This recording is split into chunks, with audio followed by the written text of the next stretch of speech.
पर्णमीय शीर्षाणिमिं गुणरयण विभूषणं महावीरं सम्मतरयण निलयं पयणिसमुत्कीर्तनं वोक्षम्। No कर्म तद्व्यतिरिक्त no आगम द्रव्य निक्षेप का प्रकरण चल रहा है और एक एक मूल तथा उत्तर प्रकृति कहना चाहिए वैसे तो, क्योंकि मूल प्रकृति के नो कर्म तद्व्यतिरिक्त नो आगम द्रव्य निक्षेप को ये बता चुके हैं। एक गाथा में इन्होंने सबको समेट लिया था। अभी उत्तर प्रकृतियों के नो कर्म तद्व्यतिरिक्त नो आगम द्रव्य निक्षेप इन्होंने प्रारंभ किए हैं, जिसमें 70वीं और 71वीं ये दो गाथाएं हमने पूर्व कक्षा में देखी, जिसमें मति, श्रुत, अवधि, मनपर्य और केवल ज्ञान, इन ज्ञानवर्ण की 5 उत्तर प्रकृतियों के नो क्रम तद्व्यतिरिक्त नो आगम द्रव्य निक्षेप बताए गए। तो भाव ये था उन गाथाओं का कि पठ आदि जितने भी विषय हैं उन विषयों में उपयोग उलझाने से मति श्रुत ज्ञान का घात होता है, ऐसे यहाँ से बात आई थी। तो इसमें ऐसी प्रेरणा हमने ली थी कि वेशभूषा हमारी सिंपल लिविंग हाई थिंकिंग होवे और क्लोथिंग की 2 मूल प्रयोजन होते हैं। एक तो शील की मर्यादा की सुरक्षा और दूसरा तो एटमॉस्फेयर क्लाइमेट आदि से सुरक्षा किस प्रकार हो सकती है, और एक प्रकार से विकार को ढकने के लिए। इन 3 के अलावा कपड़ों का कोई प्रयोजन नहीं होता, और हम इस बेसिक नीड से आगे बढ़ते हैं, ये निश्चित तौर पर हमारे मति श्रुत ज्ञान का घात करेगा, ये हमने देखा था। हमको तो इतना तक भी ध्यान रखना चाहिए, हमको शॉर्ट शर्ट्स वगैरह ना पहने, और खास तौर पर ये टाइट कपड़े पहनते हैं ना, चुस्त कपड़े, ये अपन लोगों को भी नहीं पहनना चाहिए। और बाय चांस पहन लिए भी हो तो कपड़े भी, शर्ट भी ऊपर का एक कुर्ता टाइप हो, शॉर्ट शर्ट के रूप में नहीं हो, वो भी मर्यादा को भंग करता है। मैंने कहा था आपको, ना हम किसी के विकार में निमित्त बने, और क्योंकि कोई कमजोर जीव होगा तो उससे हम बचे निमित्त बनने में दूसरों के, तो ये मर्यादा है। ठीक है, ये तो पाश्चात्य वेस्टर्न कल्चर के अनुसार अपन अभी ड्रेसिंग चालू हो गई है, तो ये आगम इसको सम्मति नहीं देता बिल्कुल। तो ये हमारे मति श्रुति ज्ञान को उलझाती है, तो बाधा करती है। ये 70वीं गाथा में हमने देखा। 71वीं गाथा में संक्लेश परिणाम को लेकर अवधि ज्ञान और मनोपर्य ज्ञान का घात होता है, ये चर्चा आई। विशुद्ध परिणाम के निमित्त से जो रिद्धियाँ प्रकट होती है, वो विशुद्धि के नष्ट होने के साथ साथ वे रिद्धियों की भी ताकत कम होती जाती है और एक दिन खत्म भी हो जाती है वे रिद्धियाँ। तो संक्लेश परिणाम से सावधान रहे, ऐसे वहाँ पर बात आई।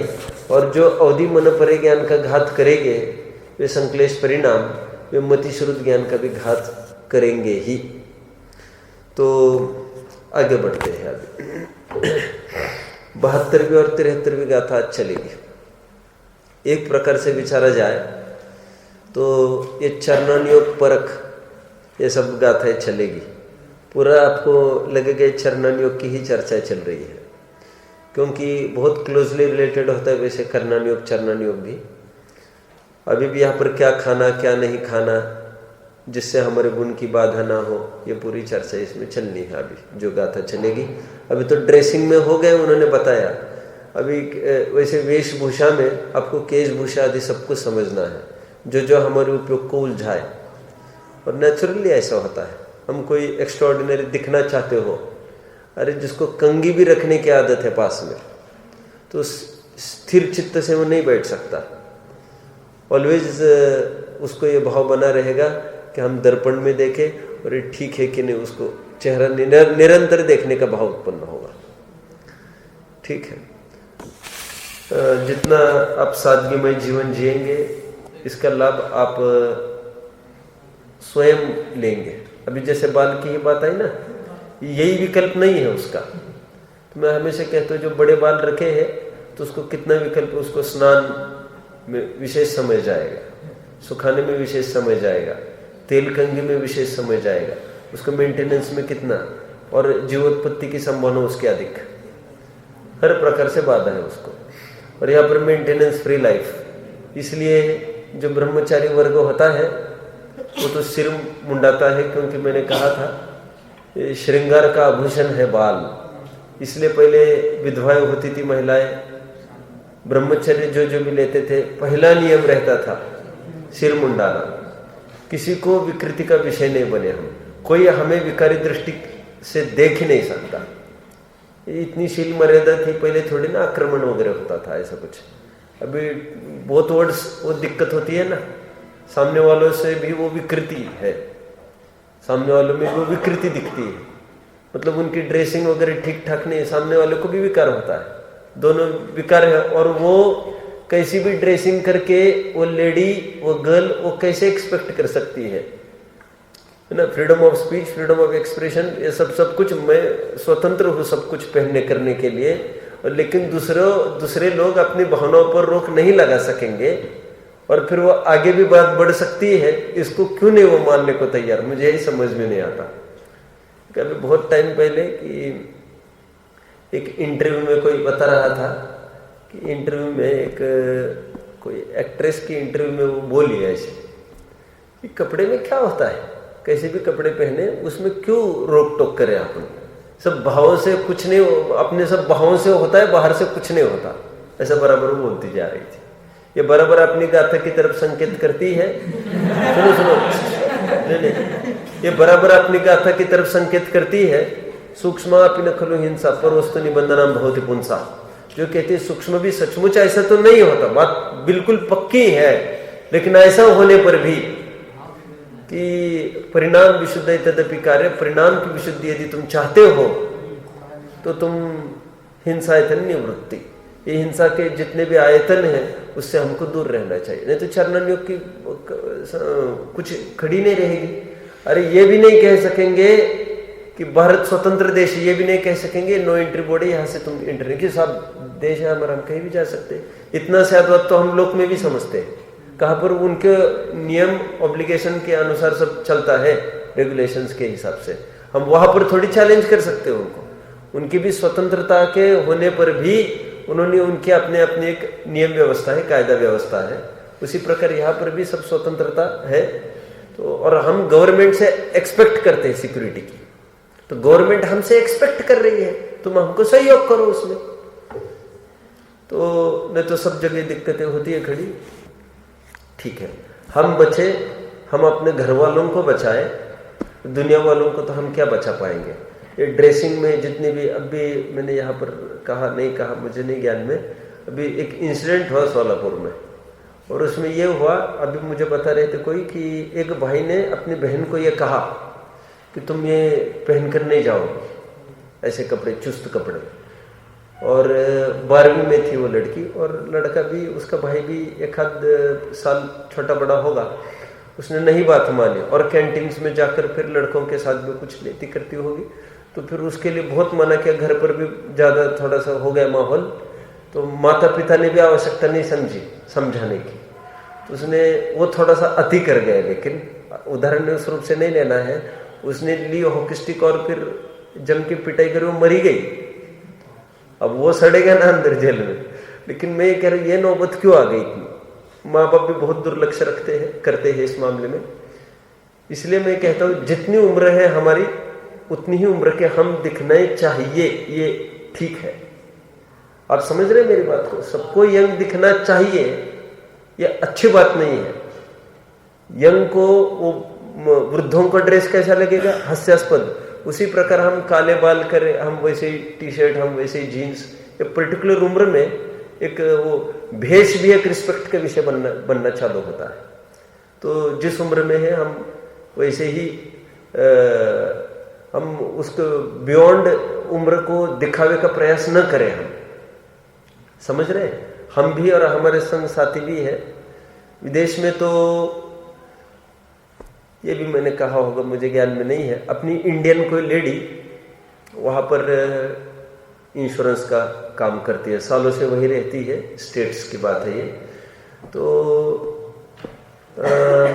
उसके पति गुजर गए। पति गुजरने के बाद भी बराबर वो वैसे उसका ड्रेसिंग वगैरह वैसे बना रहा। बताया था मैंने यही पर। अच्छा, इसी पीरियड में मैंने कहीं बताया होगा, फिर कोई बात आई होगी, गवर्नमेंट सर में बात आई होगी वो नहीं। अच्छा, दूसरे प्रकरण में तो कह रहे यहाँ पर इतने फिर फटाफट प्रपोज आते हैं वहां पर विदेश में, और कोई भी कितनी बार प्रपोज कर सकता है वहां पर। इंडिया में तो अभी लागू किया है नियम, लड़की यदि केस करे कि इसने 2-3 बार प्रपोज किया और फिर से किया, तो अंदर जाएगा वो लड़का, कंप्लेन करे बराबर। सुनो नहीं, देखो अभी धीरे धीरे ये, और कितनी परिस्थितियां और बिगड़ सकती है अपन नहीं कह सकते। या अपन तो बचे, घर वालों को बचाए, टीवी से दूर रखे और फालतू पैसे इसमें खर्च न करें। मैं हमेशा कहता हूँ एक चप्पल परचेस करते समय हम नंगे पैर घूमने वालों को थोड़ा दिमाग में लाए, कपड़े परचेस करते समय नंगे बदन घूमने वालों को हम दिमाग में लाए, और फिर कोई भी एक्शन ले। और परिस्थिति आज उनकी है, कल अपनी है, किसी भी है। और जब हमको प्रकृति ने दिया है, हम क्यों नहीं मिल बांट के उसको भोग कर सकते हैं? और फिर ले तप बढ़ावन हेतु नहीं पोषते तजी रसन को, इस फूड क्लोथिंग शेल्टर में बराबर हम ये। और फिर बात डिस्ट्रीब्यूशन की नहीं है, ब्रदरहुड की ही नहीं है बात यह है वर्तमान में हम हमारा पुण्य खर्च करके पाप बंद कर रहे हैं ना, उसका समझ में आता है। और फिर परिग्रह कर रहे हैं ना, परिग्रह नामक पाप, और फिर भोगना तो पड़ेगा ही उसका। तो कम से कम में जीने की आदत जिसको है वो सब जगह सुखी रहता है, पक्की बात है। चलो ठीक है, अच्छी बातें होती है कुछ अपने जीवन में।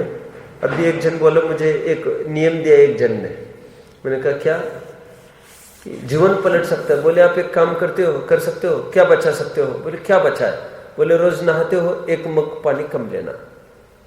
ये विचार करते हुए, ये मैं मेरे अपने आगे के बोल रहा हूँ, ये विचार करके कि कितने जन प्यासे मर रहे आज, कितने जन लाइन में कतार में खड़े रहना पड़ता है, कितनी देर के लिए, पानी के लिए कितनी दुर्दशा हो रही है। अभी हमको वो उस पैच का हमको कोई ज्ञान नहीं है। एक फिल्म बनी थी ना कोई ऐसी, डार्क जोन, नहीं, जिसमें इंडिया को इस प्रकार पिक्चराइज किया गया कि पूरी पॉवर्टी कैसी है यहाँ पर।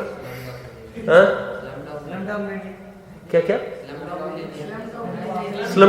स्लम डॉग, क्या ये 3-4 साल पहले कोई फिल्म निकली है ये, राइट। तो फिर वो कुछ सुनो उसका केस भी कुछ चलता रहा काफी टाइम कि इसको आगे प्रोपोगेट करना नहीं करना फिल्म को, इसको लेकर। सुनो नहीं पता आपको? सुनो बोलो मत कोई, देखो सुनो। फिल्म तो मैंने देखने का तो सवाल ही खड़ा नहीं होता है। मैं तो ये कह रहा हूं, ये सबके सामने नजर में ये आनी चाहिए ना चीज कि आज क्या स्थितियां चल रही है, तो हमको वो भी फेस ख्याल में आएगा, तो इस पर भी रोक लगेगी। ठीक है, मैं तो हमेशा कहता हूँ रेल में भी जब अपन गुजरते हैं और क्या बात है, क्या प्रॉब्लम बताओ? नहीं, पानी वानी की बात नहीं चल रही है, गरीबी पॉवर्टी की बात चल रही है। और डार्क जोन तो है पानी के लिए, पानी के लिए क्या क्या समस्या हो सकती है। सुनो, रेल में भी हम जा रहे हो, हम टिफिन खोले और सामने वाले की दृष्टि हमारे ऊपर पड़े, बोले इतना कौन निर्दय होता है जो सब अप लेंगे, सबको पूछ के चालू करता है। एटिकेट्स के नाम पर भले हो, ऐसा भी कुछ नहीं कि वो फॉर्मेलिटी भले ही हो, अरे जो एक ग्रास खाना हो वो सामने वाले, क्यों उनको भूखा देख कर वो कैसे खा सकता है? तो फिर अपन शेयरिंग का कुछ नहीं होगा क्या? यहाँ पर अपन इतने को भारतवासी अभावग्रस्त का जीवन जिएंगे, भारतवासी की बात नहीं है, बाहर के भी, बाहर कंट्रीज की बात है ये सब। तो हम सब लिमिटेशंस रखें अपने को, वर्तमान में ही बहुत कम इच्छाओं में अपन जीवन जीते हैं, तो वर्तमान में भी बहुत आनंददायी होता है। मदर टेरेसा कितनी फेमस है, और मरते समय में भी उसके पास पाए गए only 2 saris, a pair of saris, एक तो जो पहनी है और जो बाहर की है, एक बाल्टी, nothing beyond that in her room. संत की पदवी वैसी थोड़ी ना मिलती है। लोक में भी कहीं भी, हम लोक में भी प्रसिद्धि चाहते हैं तो भी ये उपाय है उसका। और लोकोत्तर मार्ग में हम जितनी इच्छाएं कम रखते हैं तो वो तो है ही बात। इसलिए महात्मा गांधी जी को किसी ने व्यंग कसा था कि नंगा फकीर चर्चिल ने, मैंने लिखा है, अच्छा आप लोग पिछले साल लिखाया था मैंने, नंगा फकीर वो बोला था, नेकेड फकीर गांधी जी को चर्चिल। तो बोला वो गांधी जी बोले कि I am not yet but I would like to be, मैं अभी हूं नहीं लेकिन वो दिन कब आएगा। अभी विनोबा भावे का सबको पढ़ के दिखाया मैंने एक दिन, आप लोग नहीं थे, उनका भी मुझे बहुत अच्छा प्रकरण मिला जिसमें उन्होंने पूरा ये लिया, पूरा वो सिद्धि कर रहे हैं, नग्नता कितनी पवित्र चीज होनी चाहिए। मैं निरंतर प्रतिपल वो प्रयास है मेरा कि मुझे नग्न होना है, लेकिन न जाने क्यों मुझे लोग के लाज की क्यों इतनी पड़ी है, और मुझे तो ये कपड़ा भी मुझे चुभता है। वो 1 ही 2 कपड़े का उन्होंने कुछ नियम किया था, लेकिन ये भी चुभता है, ऐसा लिखा था। चलो ठीक है, प्राकृतिक जीवन जीने की तो बात ही कुछ अलग होती है। अपन जितने के एडिक्ट होते हैं बस फिर उससे थोड़ा कम अपन बर्दाश्त नहीं कर सकते। ये तो अपन जैसे अपन को जिस ढांचे में ढालना चाहते हैं ऐसा होता रहता है। ठीक है, पूरा ये आशाओं का साम्राज्य है पूरा, जो जितने आशाओं को निग्रह करे उसकी उतनी जीत पक्की है। चलो अभी प्रकरण तो मेरा वैसे ही चल रहा है, एकदम ढीला प्रकरण है। मैं और एक इंसिडेंट आपको सुनाता हूँ, ये आपको नहीं सुनाया है मैंने। ये वैसे अखबार में आई थी बात, और ये मैंने 15 साल पहले जब अखबार पढ़ता था तभी की बात है। एक सच्ची घटना छाप कर आई थी। उन्होंने एक प्रसंग ऐसा खड़ा किया था उसमें, सुनिए सब, कि पति पत्नी है और अपना पूरा जीवन उन्होंने गरीबी में निकाला और यही चाहा कि अपना बच्चा ये दिन न देखे। पूरा सब कर करा के बच्चों को कर्जा ले लेकर पढ़ाया लिखाया, इंजीनियर बन गया है वो लड़का। इंजीनियर बनने के बाद फिर उसको विदेश में जॉब लग गया। माँ बाप ने कभी नहीं कहा कितनी संकटें वे झेलते हैं। फिर फोन आता रहा, चिट्ठी आती रही बराबर सब, और फिर ऐसा है उसमें पूरा न्यूज़ ये थी कि फिर हफ्ते में आने लग गए, फिर महीने में आने लग गए, फिर साल में, फिर 4 साल बाद कोई संपर्क नहीं रहा। तो इनको समझ में नहीं आया संपर्क कैसे टूट गया, और बहुत ही ऐसे गंवार थे।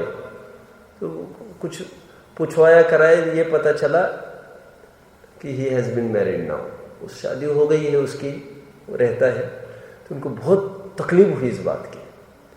तो वे एक वहाँ पर बैठ कर पति पत्नी का संवाद चल रहा है, तो वे विचार कर रहे हैं हमने क्या पाया क्या खोया जीवन में।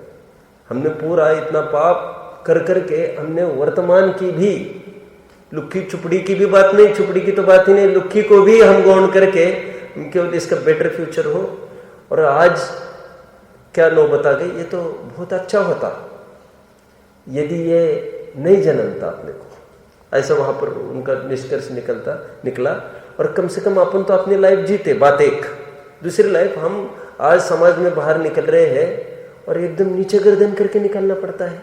और जो भी देखता है बच्चे का ही पूछता है, क्योंकि सबने देखा है, हमने एक एक क्षण उसके लिए कलेक्ट किया है बच्चे के लिए। तो सब बच्चे का ही पूछते हैं, और बच्चे का तो अपने को पता ही नहीं है, एड्रेस ही पता नहीं है, पता नहीं है उनको, डिटेल्स क्या दे और उनको किस मुंह से बताए, हमसे कोई संपर्क नहीं उसका। जो वो पूछते हैं बच्चे के प्रति वो पियर्स करता है एकदम। तो फिर वो एक दे केम टू कंक्लूजन, किससे अच्छा तो ये होता कि हमको संतान न होती, एक ये दिया था पैराग्राफ करके, एक नई बात दी थी उन्होंने, बहुत अच्छी, वो मुझे एकदम अपील कर गई। तब धर्म का ज्ञान नहीं था मुझे।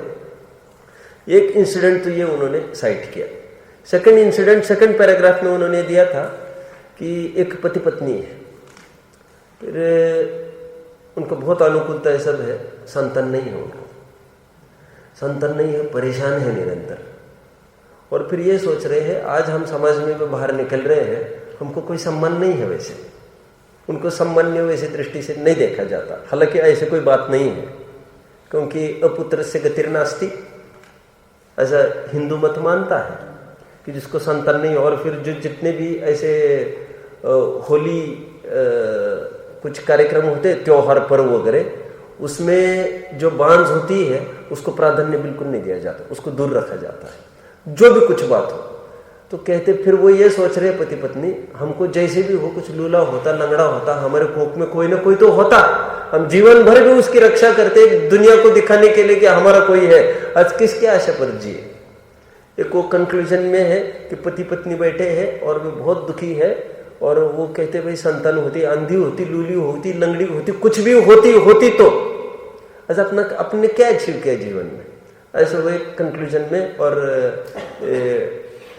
एंड फिर ट्रेजिक एंड है उनका। ये दो इंसिडेंट्स आप समझ रहे हैं। एंड क्या दिया था ऑथर ने, मन बहुत ही सुंदर, ये तो man is always a fool, always क्या, when it is hot he wants cold, when it is cold he wants hot, always wanting what is not, man is always a fool. जो नहीं होता है उसकी चाह करता है। अब कहते लड़का है तो कहते इससे अच्छा तो नहीं होता, अब है तो कहते फिर वो ऐसे नहीं होता तो अच्छा होता, और नहीं है तो कुछ ना कुछ तो होता। ये सब आशाओं का साम्राज्य पूरा छाया है। हम जितने अपनी आशाओं को समेटे उतना अपनी जीत है। यही जितेंद्रियपना है। यही ये लोक में ज्यादा धर्म का नाम नहीं जानते, लेकिन ये सब परिभाषा जानते हैं। इसलिए बाल गोपाल सबको सदाकाल, अनुभूति स्वरूप भगवान आत्मा सबको सुलभ है, ऐसा आचार्य देव बोल रहे हैं बार बार। और शुद्ध परिचित अनुभूदा ये सबको सब सुलभ है। मैं इसके बाद क्यों बताऊं, एक कथि भक्ति के बाद बताऊंगा तो चरणानुयोग पलेगा कि नहीं। जब एक शुद्धात्मा दिखाएंगे तो ये बात छोड़ना, ये जो तेरा है ही नहीं, तेरा अधिकार नहीं चल सकता। ये पूरी मेहनत द्वादशांग की पूरे एक के लिए है। ठीक है, चलिए आगे। तो ये पूरा इसके लिए बताया, हम हमारा मति स्रोत वहां पर खर्च न करें, बर्बाद न करें। दो गाथे चलने, 72वीं और 73वीं, इसमें भी पूरा चरणानुयोग चलना है। ये पूरे गाथाओं में गाथा 72वीं बस पढ़ेंगे आप। पंचंडम निदानम माइस दहि बहुदिकोरिकणो कम्मम वागाद कर पड़ाही चक्षु अचक्षुण कम्मम। बस देखो अब ये क्या कह रहे हैं। दर्शनावरण की उत्तर प्रकृतियों की चर्चा प्रारंभ। तो दर्शनावरण की 9 प्रकृतियों में 5 निद्राओं की चर्चा अलग से करेंगे, और चक्षु दर्शनावरण कर्मों की तरफ से चर्चा है ना। चक्षु दर्शनावरण, चक्षु दर्शनावरण, अवधि दर्शनावरण, केवल दर्शनावरण, इन चारों की चर्चा अलग से करेंगे। किस रूप में चर्चा करना है इनको, इनके 9 क्रम तद व्यतिरिक्त बताना है। 9 क्रम तद व्यतिरिक्त, 9 आगम द्रव्य निक्षेप मतलब इनकी बाधा करने वाला कौन है। किनकी चक्षु दर्शन, अवधि दर्शन, केवल दर्शन की बाधा करने वाला कौन है, और निद्रा आदि को पैदा करने वाला कौन है। क्योंकि निद्रा आदि के बाधक ऐसा थोड़ी ना लेंगे, वे तो दुर्गुण है, वे गुण थोड़ी है। समझ रहे हैं आप। ये 4 कर्म तो अपने स्वभाव को ढकते हैं, दर्शन स्वभाव को, और ये 5 कर्म है वो निद्रा संबंधी।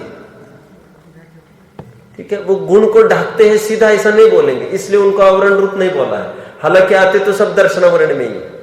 ठीक है, तो अभी उसको गिना रहे हुए देखिए।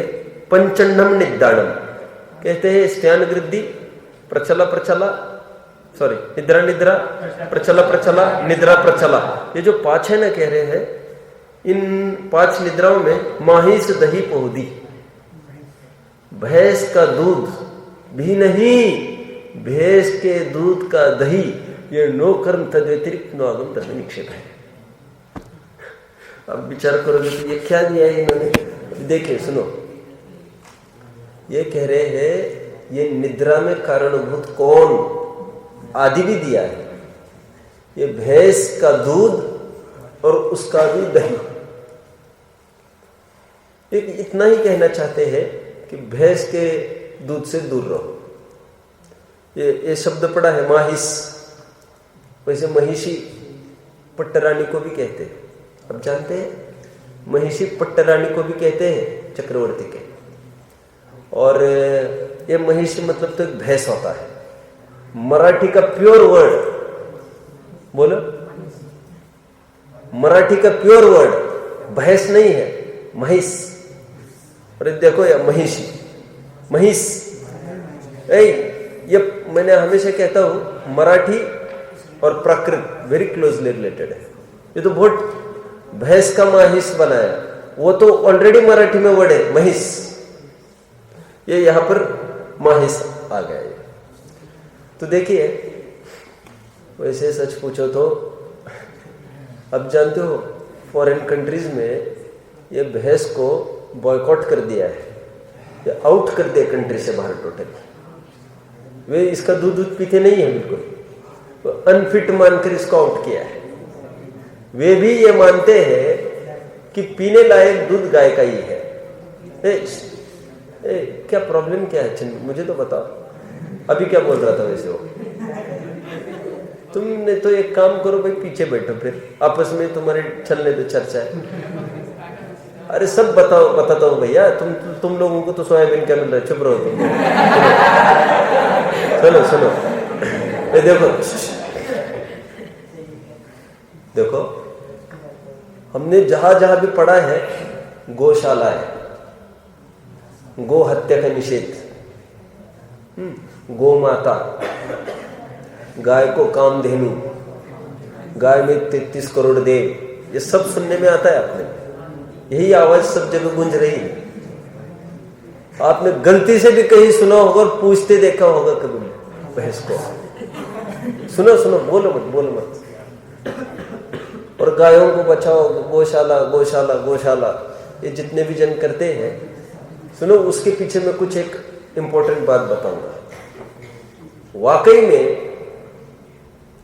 ये गाय का दूध स्वास्थ्य के लिए अच्छा होता है, ये उसके लिए एक रीजन है कि बाहर में ये सब चल रहा है। इवन गोरस ये वर्ड है उसका, भैंस रस ऐसा वर्ड सुना है? बस ऐसा कुछ नहीं था, इतना डिग्री टू डिग्री नहीं हुआ ये, एक्सीड हो गई ये डिग्री, कोई खास नहीं है। देखो सुनो, वर्ड मूल में गोरस है, वो भी पूरा संकेत करते है उसी की तरफ। और अपने भी प्रथमोनुयोग में जो वनमाला को छोड़ के वो लक्ष्मण निकल रहा था, तो वनमाला ने पूछा था कि आप लौट के आएंगे कब? तो उन्होंने एक बात कही थी सबसे पहले, मैं जरूर लौट के आऊंगा, यदि नहीं आऊं तो मुझे गो हत्या का पाप लगे। अपने पुराण में भी गो हत्या का पाप को बड़ा पाप माना गया है, तो उन्होंने भैंस क्यों नहीं लिखा? हालांकि अपना जैन दर्शन ऐसा कुछ नहीं बोलता कि इसको लो और इसको छोड़ो, ये तो बात ही नहीं, हत्या की तो बात ही नहीं कुछ। लेकिन ये क्यों प्रचलन में आया? क्योंकि इतनी पवित्र जिसको दृष्टि से देखा जाता है, उनकी भी हत्या का पाप देने को तैयार है, फिर ये झूठ कैसे बोल सकते हैं? यहाँ पर तो इतना ही प्रयोजन है। और गाय की अभी ये जो एग्जाम है ना, कौन सी भगवत गीता वालों की एग्जाम कंडक्ट करा रहे नहीं है? क्या ये अति लग रही है थोड़ी? नहीं, अब डिसिप्लिन में रहो, नहीं तो मैं सीधा बाहर निकालूंगा फिर। अब क्यों इतना, क्या है इसमें? हंसने का निर्णय करके बैठे हैं क्या? चलो, तो ये भगवत गीता का जो अभी एग्जाम्स आने वाला है ना, इनका 31 कब है? उनकी बुक भी मिली है क्या आपको? कि वो भगवत गीता का ही है बस? वो बुक क्या है उसका हेडिंग? नहीं, वो ना छोटी बच्चों को मिला नहीं, वो वैल्यूज ऑफ लाइफ, जो वैल्यूज ऑफ लाइफ मिली है ना इनको, आपको अलग मिली है। तो वैल्यूज ऑफ लाइफ में पूरा उन्होंने गाय के ऊपर लगभग उन्होंने एक 25% उन्होंने गाय के ऊपर ही लिया है। गाय को मत करो और गाय का कितना लाभ है देखो, और गाय का समझो आप लोग, तो उसमें बहुत जोर दिया। और उनके वेदों के आदि के आधार दे देकर, मुझे तो अभी इतना ही कहना है कि भैंस का दूध एक गरिष्ठ होता है, और इसलिए इसका सेवन करेगा उसको निद्रा अधिक आएगी। तो उससे बचने के लिए बकरी का दूध सबसे हार्मलेस भी बताया है वैसे, और अनुभाग में उदाहरण दिया जाता है सबसे कम फैट। अनुभाग जब बताया जाता है ना, बकरी का दूध, गाय का दूध, भैंस का दूध, और फिर गधी ऊंटनी का तो अभक्ष्य बताया अपने यहाँ। गधी ऊंटनी आदि आदि का तो अभक्ष्य ही बताया सदा सुविधा जिन्हें, उसकी तो कोई सवाल भी खड़ा नहीं होता। लेकिन इन तीनों में भी ये बकरी, और मूल तो गाय, बकरी का भी कितना हो सकता है और वो कितने फुलफिलमेंट हो सकते हैं उनके माध्यम से। तो गाय की ही मूल पद्धति है। तो गाय से बना आज भी जितने भी आयुर्वेदिक लेख पढ़ेंगे आप, तो दवा के रूप में आपको पूरे गाय का दूध, उसी का घी यही आएगा, और भैंस का दूध वगैरह आपको नहीं मिलेगा।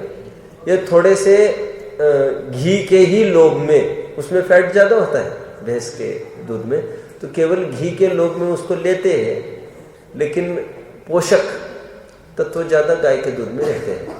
यहाँ पर तो ये बताया जा रहा है, जो भैंस जैसा होना चाहता है वो भैंस का दूध पिए। भैंस जैसा समझ, देखो ये स्थूलता समझ में आती है भैंस से ही, और गाय में स्थूलता बिल्कुल नहीं होती। तो जो गाय जैसा बनना चाहता है, एकदम शाकाहार आदि आदि में प्रसिद्ध, वात्सल्य आदि आदि में, उसे भैंस का तो कुछ भी नहीं है ऐसा। तो यहाँ पर तो निषेध कर रहे, और तो और भैंस के दूध का दही, क्योंकि दही भैंस का और गरिष्ठ करता है, और उसमें तो 100% उसको सोना ही है फिर।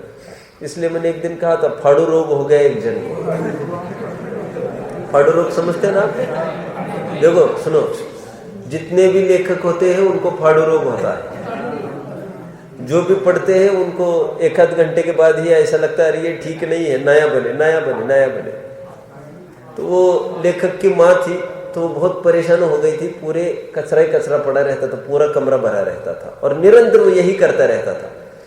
तो डॉक्टर के पास, भाई इसका क्या इलाज है? बोले क्या हुआ? बोले फाड़ू रोग हो गया है। बोले है इसका इलाज है? बोले उसको भैंस के दूध का घी बनाकर उसमें पुड़ी तल के, बासी पुड़ी, और बासी पुड़ी के साथ भैंस का दही, वो उसको खूब खाने दो, और बराबर वो उसका इफेक्ट ये हुआ।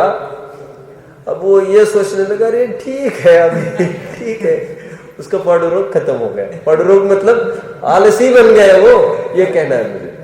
तो ये प्रचलित है, ये बताते रहते हैं। अब सत्यता तो क्या टटोले अपन इसमें, लेकिन कहने की बात यही, इसमें आलसी और निरुद्यमी जैसी वो स्थिति बनती है। तो इन्होंने पूरे निद्रा के कारणभूत देखिए, पंचन्नम निद्दानी माहिस दही पहुदी होदी नोकम्मम, ये भैंस का दही आदि पदार्थ भी डाल रहे हैं वैसे। ये नोकर्म तद व्यतिरिक्त है, किसके? निद्रा के। निद्रा आदि आदि मतलब निद्रा आने में ये ज्यादा कारणभूत है। और ये देखो, गुरुवार के दिन, जिसको थोड़ा भी ज्ञान होगा, गुरुवार के दिन दूध की रस्सी पालते हैं पालने वाले, रस होते ना रस, तो कभी इस दिन 7 दिन 7 चीजों का त्याग करते हैं लोग। तो रस परित्याग के रूप में गुरुवार के दिन दूध का त्याग होता है। क्यों? गुरु का अर्थ होता है बृहस्पति, उनका एकदम डोमिनेंट, तो वो हावी बना रहता है। तो वैसी उत्तेजना बॉडी में गुरुवार के दिन विशेष होती है।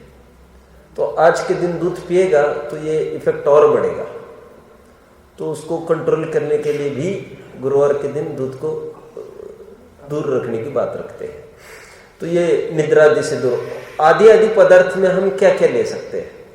आदि आदि पदार्थ में इन्होंने अच्छा खुलासा हुआ है इसमें। वैसे निद्रा में कारणभूत गरिष्ठ भोजन ले सकते हैं हम, कोई जरूरी नहीं अभी, क्योंकि भैंस का दूध दही जिस कारण से नो कर्म कहा था, किस कारण से?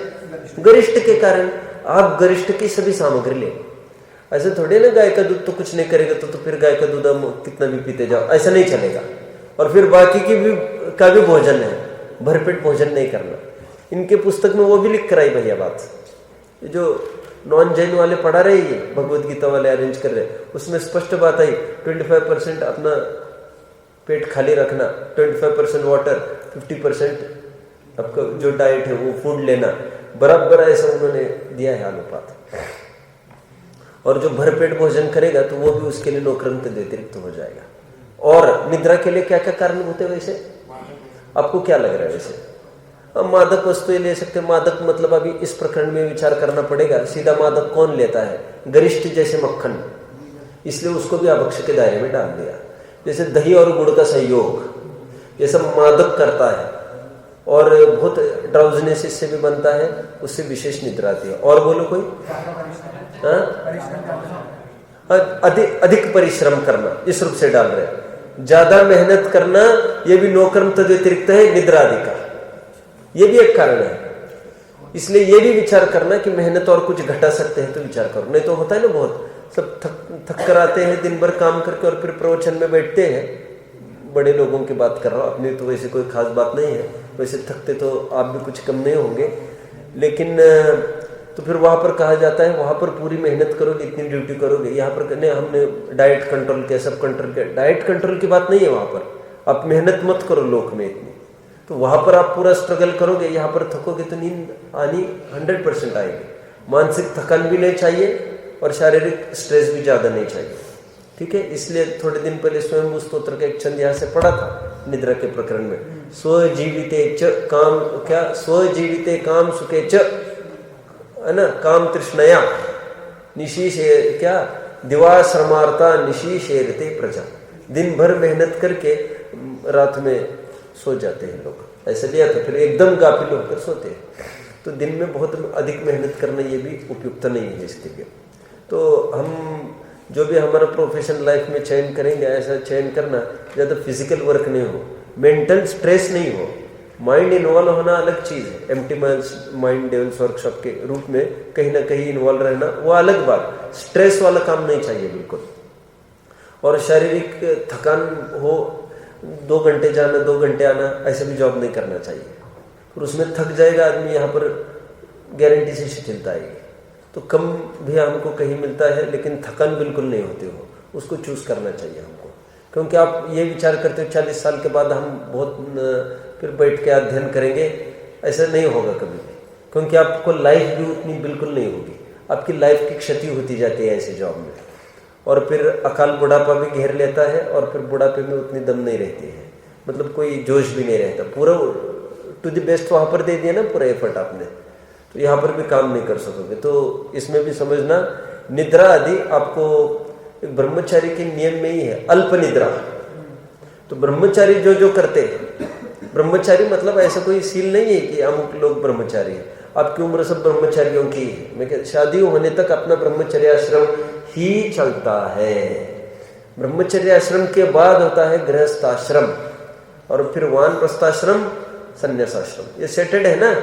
तो ये इसमें अल्प निद्रा उनका पहला लक्षण कहा है ब्रह्मचारियों का। तो अल्प निद्रा कैसे होगी? अब बहुत जन ऐसा करते हैं। फिर जो गद्दे वगैरह का बहुत सोफिस्टिकेटेड गद्दा नहीं हो, ऐसा जिनका बस की हो वो चटाई पर सोवे। ब्रह्मचारी तो सोते ही है, और अपन को भी प्रयास करना चाहिए। देख लेना कम कम निद्रा होगी। अच्छा, गर्मी में भी पंखे का प्रयोग नहीं करेंगे, अधिक निद्रा आएगी आपको। ठंड में भी हीटर का प्रयोग करेंगे। देखो 2 बातें होती है, एक तो शेर आक्रमण कर रहा है हमारे ऊपर, इंसिडेंट एक, और इंसिडेंट 2 केस 2 अपन ये ले सकते हैं, कोई शेर सो रहा है उसको थाप लगा के उठाना, जागृत करना। सेकंड बात समझ में आती है, हमको निद्रा आने लायक सामग्री जुटाना, अधिक कपड़े ऐसे जो बिल्कुल हमको मतलब कम से काम चल रहा था, वो अधिक से फिर गर्मी तैयार करके फिर ठंड में फिर वो एकदम ऐसा क्लाइमेट थोड़ा सा ऐसा करना, अभी उठने की भाव ही नहीं हो। अथवा गर्मी में बिल्कुल एसी आदि में सोना, इसमें आप पढ़ लेना, तो मेरी कुछ नहीं कह रहा, इसमें सब मिलेगा आपको। जिस कारण से निद्रा हमको बढ़े वे सब नो कर्म तद व्यतिरिक्त नो आगम द्रव्य निक्षेप है निद्रा आदि के, ये यहां पर समझ लेना। तो ऐसा खान पान उठना बैठना ये सब समझ लेना, ठीक है। तो ये निद्रा के कारणभूत हमने बात देखी। और कोई किसी को ज्ञान में आ रहा है? हाँ, ये खान पान क्या है? हाँ, मादकता में वो तो सब आ गया। ऐसे कुछ भी ईटेबल्स है और कुछ भी ड्रिंक्स है ऐसे जो मादक करे, विशेष नींद आए। अभी जैसे ड्रिंक्स में हमने ले लिया है भैंस का दूध वगैरह, वैसे अभक्ष, वैसे अभी इनके वैसे अभक्ष नहीं है वो, लेकिन किसी कारण से कभी कुछ सेवन में आए, लेकिन फिर भी कह रही है निद्रा तो बढ़ाएगा। फिर जब भी लेने का अवसर आएगा उसको बिल्कुल लिमिट में जैसा संभव हो वैसे। बहुत जन तो 50-50 करके फिर उसमें आधा पानी मिलाते हैं, गाढ़ा दूध हो तो अपन को लगता है ये कैसे मिलावट का जमाना आ गया स्वयं में। तो मिलावट वैसी नहीं है, उसके स्वास्थ्य के हिसाब से वो लेता है उसको ऐसा, ठीक है। ये जितने भी खान पान उठना बैठना ऐसा हो जिससे निद्रा अधिक आती हो, ऐसा उससे बचना, ये करो, ठीक है। आगे तो उससे ये किसका? निद्रा आदि के नो कर्म तद व्यतिरिक्त नो। अभी आगे भी ये कह रहे वैसे ये चक्षु, क्यों, मेरा एक प्रश्न है, ये दर्शनावरण का नो कर्म तद व्यतिरिक्त तो होगा तो ज्ञानावरण का होगा कि नहीं होगा? बिल्कुल ऐसा समझना है आपको। और जो ज्ञानावरण में बताया उन्होंने पट आदि नो कर्म तद व्यतिरिक्त, वो दर्शनावरण में होगा कि नहीं होगा? अरे बिल्कुल होगा, उसमें क्या है। तो ऐसा लगाते जाना, क्योंकि उदाहरण में तो ऐसा आपसी उदाहरण घटित नहीं होगा, लेकिन नो कर्म तद व्यतिरिक्त में तो बिल्कुल घटित होगा। ज्ञान दर्शन बिल्कुल साथ साथ चलते हैं। तो अभी निद्रा की स्थिति में उसको ज्ञान भी थोड़ी ना होगा। खूब खा पी के सोया है तो उसको ज्ञान भी बिल्कुल नहीं के बराबर होगा, ठीक है। और बहुत जन एक सोने का वातावरण तैयार करना, कमरा बंद करना, अंधेरा करना, तो फिर कोई बात नहीं। दोपहरी में भी ऐसा करते बहुत जन, तो उससे भी नींद तो आएगी फिर। तो इससे बचने का प्रयास करना, जिससे लेट उठते हो, दोपहर में नींद आती हो, कैसे बच सकते हैं इसका विचार करना सब, ठीक है। आगे की गाथा ले लेते हैं। यहां पर भी इसकी तरफ इनका ध्यान गया है, इसलिए इन्होंने भी क्या किया है देखो। पंचन्नम निद्दानम माहिस दही पोहदी होदी नोकम्मम वागाद कर पड़ादि, पट आदि यहां पर भी इन्होंने ले लिया। मैंने इसलिए तो कहा वो ज्ञानावरण में वो नो कर्म होगा इतना नहीं है, दर्शनावरण में भी नो कर्म होगा नहीं। तो जब वो भी यहां पर ले ले तो ये भी वहां पर ले ही सकते हैं बिल्कुल, बल्कि ये और ले सकते हैं, क्योंकि जो दर्शन को रोकेगा वो तो ज्ञान को तो रोकेगा ही रोकेगा। तो ये हो गया 72वीं गाथा अपने हुई। अभी 73वीं गाथा चलेगी, पढ़िए 73वीं गाथा।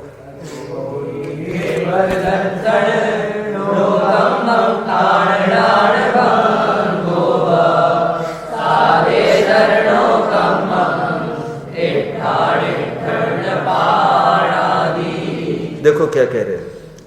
ऊपर की गाथा में दर्शनावरण की 7 प्रकृतियों पर चर्चा हुई, निद्रादि 5 और चक्षु दर्शनावरण, अचक्षु दर्शनावरण, ये 2, ठीक है। अब 73वीं गाथा में 2 की चर्चा होगी, अवधि दर्शनावरण और केवल दर्शनावरण की। मनोपर दर्शनावरण तो होता नहीं है अलग सा। अवधि दर्शनावरण का नो कर्म तद व्यतिरिक्त नो आगम द्रव्य निक्षेप कौन है, बात यह है। तो कह रहे जैसा जैसा हमने अवधि ज्ञान में घटित किया वैसे वैसे यहाँ पर घटित करना। और फिर केवल दर्शनावरण का कौन होगा नो कर्म तद व्यतिरिक्त, इसका कोई नहीं होगा। जैसे केवल ज्ञानावरण में बोला वैसा ही यहाँ पर समझ लेना, ठीक है। अभी अवधि ज्ञानावरण का फिर वही समझेंगे कि संक्लेश परिणाम से अवधि ज्ञानावरण का भी विशेष आश्रय होता है। ये पहली लाइन में तो इसको सेटल किया। देखो ओही केवल दंसण नोकम्मम ताण नाण भंगोय। ताण नाण भंगोय मतलब ये ज्ञानावरण में ज्ञान का भंग जिन जिन कारणों से होता था वो ओही अवधि और केवल ये वहां वैसे वैसे कारण समझ लेना। यहां पर ये पहली लाइन में ये बोला। अभी सेकंड लाइन में देखो वेदनीय क्रम की चर्चा उठा रही है। 7 वेदनीय का नो क्रम तद व्यतिरिक्त और असाता वेदनीय का नोकर्म तद व्यतिरिक्त दोनों का। देखिए, सादे दर नोकम्मम, साता प्लस इधर असाता। इधर मतलब अदर, इधर मतलब अदर। इतर इतर होता है ना, इतर। तो साता का अदर क्या है? ऑपोजिट, असाता। तो साता और असाता का नोकर्म क्या है? इट्ठ, अणिठण, पाणादि, अन्न पाणादि, ऐसा निकलेगा। इट्ठ, अणिठ, अन्न पाणादि। इष्ट, अन्नपान, ये सातवेदनीय का नोकर्म तद व्यतिरिक्त, और अनिष्ट खान पान ये असातवेदनीय का नोकर्म तद व्यतिरिक्त। इसका सीधा अर्थ क्या निकलेगा? सीधा अर्थ ये निकलेगा, नोकर्म तद व्यतिरिक्त मतलब जैसे अनिष्ट सामग्री हमारे सामने है, खान पान की मतलब भोग उपभोग की सभी। खान पान मतलब भोग उपभोग की जितनी भी सामग्री अनिष्ट है हमारे सामने, तो अनिष्ट सामग्री वो असातवेदनीय का नोकर्म तद व्यतिरिक्त है। मतलब वो बहिरंग निमित्त है असाता के उदय के लिए, और साता के उदय के लिए बहिरंग निमित्त कौन होगा? इष्ट, खान पान आदि। अभी इष्ट खान पान में क्या क्या आएगा? खान पान, पहनना ओढ़ना, और बोलो बीवी बच्चे, घर मकान दुकान, ये सब ये नोकर्म तद व्यतिरिक्त नोगम द्रव्य निक्षेप। समझ रहे मेरी बात को? ये तो बहुत इजी है, इसमें तो कुछ नहीं है। सातावेदनीय में नोकर्म तद व्यतिरिक्त कौन? इष्ट सामग्री सब। और असातवेदनीय में नोकर्म मतलब कारणभूत, बहिरंग कारण। तो अंतरंग कारण तो असाता है ही, बहिरंग कारण होगा अनिष्ट सामग्री, जिसको लोक में अनिष्ट कहते हैं। इष्ट अनिष्ट लोक वैसे तो कुछ नहीं है स्वरूपापेक्षा विचार करें, लेकिन लोक में जो नक्की हुआ कि ये अच्छा धन दौलत मिलना, समय पर इतने इतने वैरायटी का भोजन आदि मिलना, लोक में जिसको अच्छा माना जाता है वो सब सातवेदनीय का नोकर्म तद व्यतिरिक्त, और असाता का सब अनिष्ट सामग्री मिलना। फिर अंगोपांग में भी डिफेक्ट होना, रोग आदि होना, ये सब अनिष्ट सामग्री होगी। इसलिए यहाँ पर शारीरिक रोग निरोगता भी शामिल समझना। नहीं तो आपको लगेगा नोकर्म मतलब गैयिक शरीर से भिन्न की चर्चा चलनी थी, अभी पूरा शरीर पर भी घटाने चालू करने वाले हैं, तो ये सब इसमें घटित होगा। ठीक है, ठीक है। ये दो गाथाएं हमारी पूरी हुई, 72वीं और 73वीं। इसमें हमने क्या देखा? दर्शनावरण और वेदनीय के नोकर्म तद व्यतिरिक्त नोगम द्रव्य निक्षेप देखे। नोकर्म तद व्यतिरिक्त नोगम द्रव्य निक्षेप मतलब क्या? उदय में कारणभूत, बंध में कारणभूत वैसे यहाँ पर चर्चा नहीं कर रहे हैं, लेकिन लेना हो तो ले सकते थे वे। 6वें अध्याय में उसकी भी चर्चा है तत्व और सूत्र के। उदय में बहिरंग कारण क्या क्या होगा? असाता के उदय में तो बाहर में सहज अनिष्ट पुत्र होगा, अनिष्ट बच्चे होंगे, अधिक कलिहारी नारी के बैरी सम भाई, ये सब अनिष्ट में आ जाएगा। ओम।